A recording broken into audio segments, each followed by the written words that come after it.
Я абсолютно підтримую одну, верніше, навіть дві тези. Ну давайте, які? Ті, які були в кінці. Вони стосуються видобутку українського газу. І я знову ж таки буду повторювати це як мантру. Це є засаднича підстава для зниження ціни. Чим більше буде Давайте я процитую, щоб наші люди розуміли. Да, так, ми спрямуємо газу українського видобутку виключно на потреби населення, збільшимо обсяг внутрішнього газовидобування, стимулюватимемо енергозбереження. Це зрозуміло. Я з вами повністю погоджуюсь. Оці дві останні тези і є базовими і ключовими. Але суспільство це не цікавить. Суспільний запит не то є. Суспільний запит якраз є перший. Ціну на газ для населення буде знижено в 2 рази. Ви є фахівець, це реально? Дивіться, ціна на газ в Україні залежить від ринкової кон'юнктури в нашому регіоні. Наш регіон – це регіон ЄС. Правильно, згоден. На сьогодні цей регіон, до речі, на жаль, для всіх тих, хто проживає тут, цей регіон відрізняється найвищими цінами в світі щодо саме цього природнього ресурсу. Чому? Тому що промисловість в Європі використовує дуже багато природнього газу. Крім того, тут кліматичні умови такі, що вимагають від нас використання природнього газу для опалення. Разом з тим, динаміка цін в Європі за останні кілька років йде на зниження. І це дуже позитивний фактор для України. Тому що зараз, у найтяжчі часи для нашої економіки, ми можемо його пережити при відносно невисокій ціні в Європі.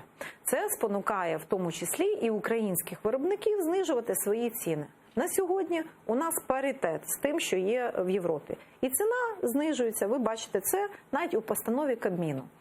Юлія Володимирівна, очевидно, в своїй програмі говорила більше за все про свою політичну план, як би вона діяла, якби вона була прем'єр-міністром.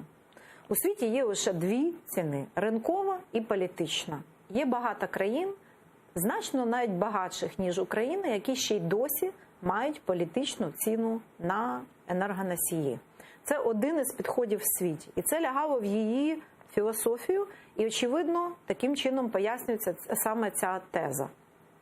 Чому вона так говорила? В тому числі, тому що у неї є чітке розуміння, що для більшості населення на сьогодні ціна є за високою. Так? Разом з тим, я мала особисто з нею багато розмов, які підтверджують її зацікавленість у збільшенні видобутку українського газу.